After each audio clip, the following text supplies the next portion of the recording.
Good afternoon, ladies and gents, and welcome to episode 175 of Love at First Scent with me, Persolaise, the last of the 4 episodes that I'm broadcasting today, coming to you live from YouTube.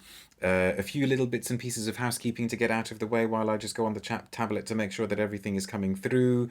Rich Mitch gets the first comment, Angela gets the second, and Druba the third one. Dang, I wasn't first, so I guess I'm last. No, you definitely are not last. If you haven't already subscribed to my channel, please consider doing so. Please consider supporting my work on Ko-fi. You will find the details of all of that in the video description below. Whether you're watching live or you're watching the recording, please feel free to ask a question, leave a comment. I get round to all of them in due course. And what are we doing in this kind of special classic scent video? Yesterday was the 11th anniversary of the first post on my blog, persolaise.com, on my site.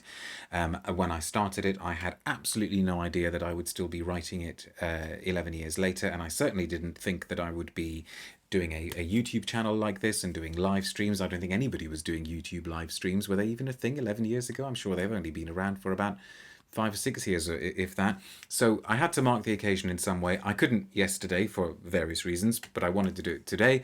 And I thought the best way to do it would be to not just talk about myself, but to actually choose a perfume from the same year in which I started persolaise.com and to talk about the perfume. And I don't think it's one that I've reviewed or focused on this channel before. So before we look at it, and a lot of you will know what it is, and you have to tell me what you think of it, because I'm sure loads and loads of you out there have smelt it. I need to say a huge thank you to all of you for the support that you have showed me over the years. There is absolutely no way at all that the blog would have stuck around as long as it has, that the YouTube channel would have started, that the YouTube channel would have got to 7,000 plus subscribers. There is no way any of those things would have happened if it weren't for your encouragement, your generosity, your support, your knowledge, the fact that you share your knowledge so enthusiastically, so entertainingly, so generously. So thank you. Let us hope we can keep going for a little bit longer, maybe even a lot longer, who knows. The world is still in a very, very strange place, in a very troubled place, in a very challenging place. And as long as we can keep connecting now and then to share our love of beautiful things, to create these little havens in our lives that we need so much, as long as we can keep doing that, then things aren't all bad. So this is our way of focusing on the positive, I suppose. Comments coming through. Congratulations, Persolaise, says Angela. Thank you very much for your support, Angela. Miss Marie, you are fantastic. Happy anniversary for your show. That's very kind. Thank you. Happy anniversary, says Nick, and Taffy as well. Thank you very much, everybody. This is what we're going to be looking at for smelling for the next few minutes. It's L'Artisan Parfumeur's Nuit De Tubereuse. Can you see that? Oh, that you can see that there now. Okay. From 2010, composed by Bertrand Duchaufour.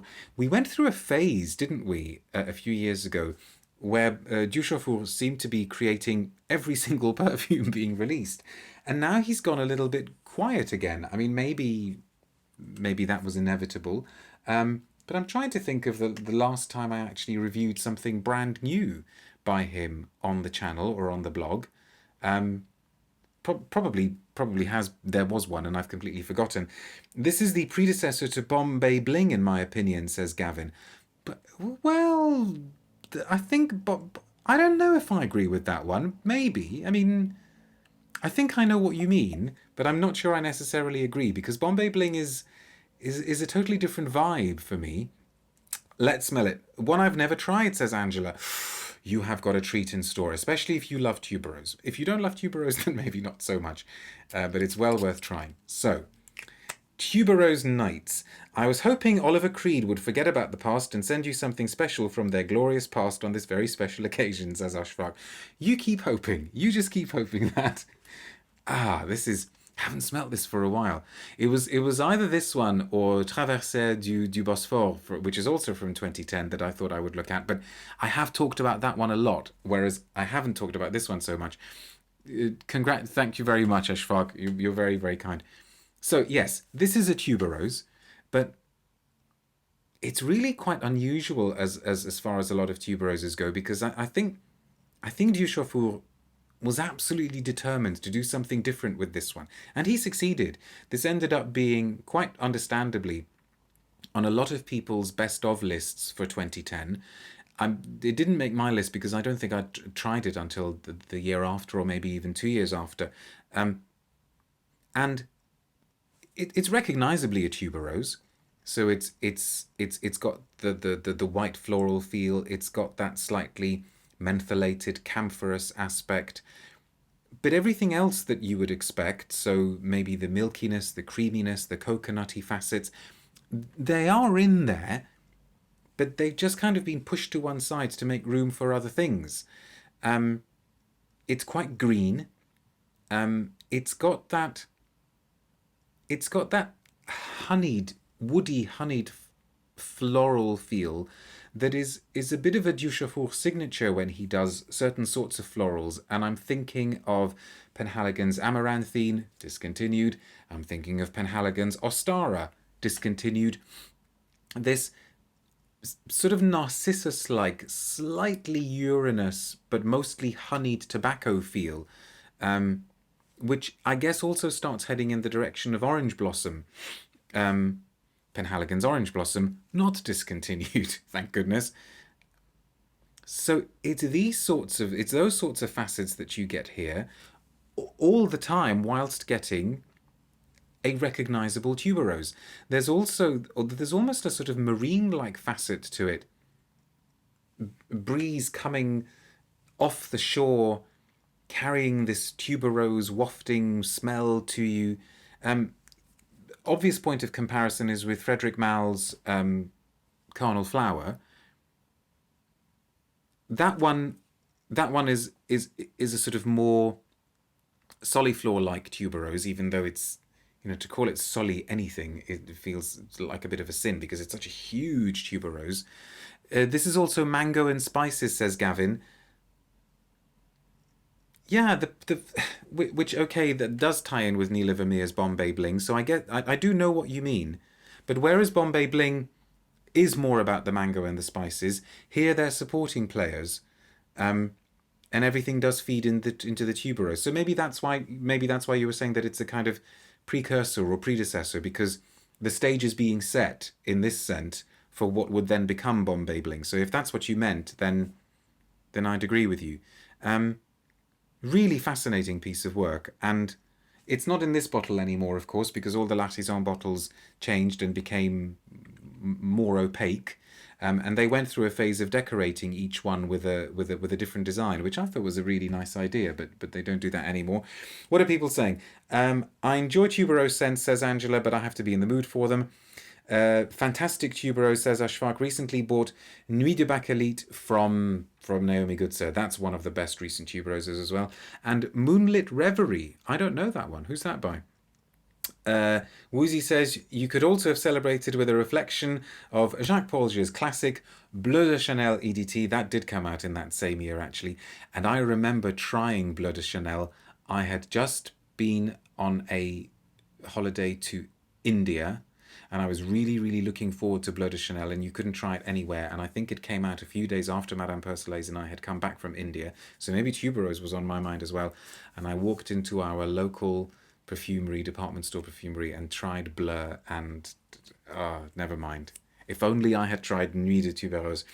123 Comac 123 says, maybe Duchaufour now works for a house that does not release the names of their perfumer like Tom Ford or Roger Dove. That's possible. If he does, I don't know about it.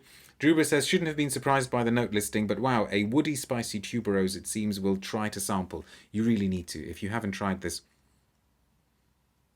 But on the blotter today, it's the kind of eucalyptusy, camphoraceous, mentholated aspect that seems to be coming out more, which is no bad thing.